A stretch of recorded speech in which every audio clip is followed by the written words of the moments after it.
கடலூர் மாவட்டத்தின் பல்வேறு பகுதியில் சொகுசு காரில் சென்று பல்வேறு வீடுகளின் பூட்டை உடைத்து திருடி ஊர்வலமாக வந்த 6 பேரை உளுந்தூர்பேட்டை போலீசார் கைது செய்தனர். கள்ளக்குறிச்சி மாவட்டம் உளுந்தூர்பேட்டை தொடர்ந்து இரவு நேரங்களில் தீவிர ரோந்து பணியில் ஈடுபட்டனர். இந்நிலையில் நேற்று முன்தினம் இரவு உளுந்தூர்பேட்டை காவல் உதவி ஆய்வாளர் அன்பழகன் தலைமை காவலர் ரமேஷ் ஆகியோர் இரவு வந்து பணியில் ஈடுபட்ட போது சனிக்கிழமை அதிகாலை உளுந்தூர்பேட்டை விருதாச்சலம் சாலை மேம்பாலம் பகுதியில் நின்று கொண்டிருந்த விலை உயர்ந்த சொகுசு காரை ஆய்வு செய்த பொழுது அதில் 3 பேர் மது அருந்திய நிலையில் இருந்தனர். அவர்களை போலீசார் விசாரித்த போது 3 பேரும் முன்னுக்கு பின் முரணாக கூறியதால் சந்தேகமடைந்த போலீசார் காரில் ஆய்வு செய்த போது அதில் பூட்டை உடைக்க பயன்படுத்தும் இரும்பு ராடு மற்றும் இரும்பு கம்பிகள் இருந்தது தெரியவந்தது. இதையடுத்து பிடிபட்ட 3 பேரிடமும் போலீசார் தீவிர விசாரணை நடத்தினர்.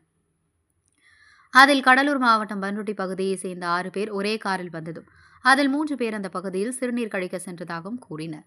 இதனால் சந்தேகமடைந்த போலீசார் அந்த பகுதியில் சென்று பார்த்தபோது உளுந்தூர்பேட்டை அன்னை தெரசா நகர் பகுதியில் உள்ள ஒரு வீட்டின் பூட்டை 3 பேர் உடைத்து வீட்டிலிருந்த வெள்ளிப் பொருட்கள் கொள்ளையடித்து வந்த பொழுது 3 பேரும் போலீசாரிடம் பிடிபட்டனர்.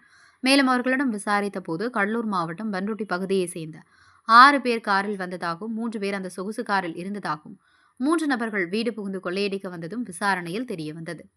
இதையடுத்து 6 பேரையும் போலீசார் காவல் நிலையம் அழைத்து வந்து விசாரணை நடத்திய நிலையில் உளுந்தூர்பேட்டை அன்னை தெரசா நகர் பகுதியில் வசித்து வந்த டெல்லி உச்சநீதிமன்ற ஊழியர் சந்திரசேகர் என்பவர் வீட்டின் பூட்டை உடைத்து 3 பேர் வெள்ளிப் பொருட்களை கொள்ளையடித்ததும் 3 நபர்கள் சொகுசு காரில் இருந்தபடி கண்காணித்து வந்ததும் தெரியவந்தது.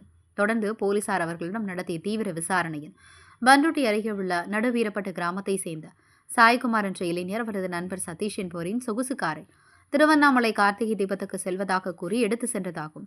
சாய்குமார் தனது நண்பர்களான ரவிச்சந்திரன், மதியழகன், பாலசுப்ரமணியன் ஆகிய 4 பேரோடு 2 சிறுவர்களையும் அழைத்துக் கொண்டு திருவண்ணாமலையில் கூட்ட நெரிசல் அதிகம் இருப்பதால் திருவண்ணாமலை செல்லாமல் பாதி வழியில் திரும்ப வந்து உளுந்தூர்பேட்டையில் காரை நிறுத்தி வீடு புகுந்து கொள்ளையடித்ததும் தெரிவித்தார்.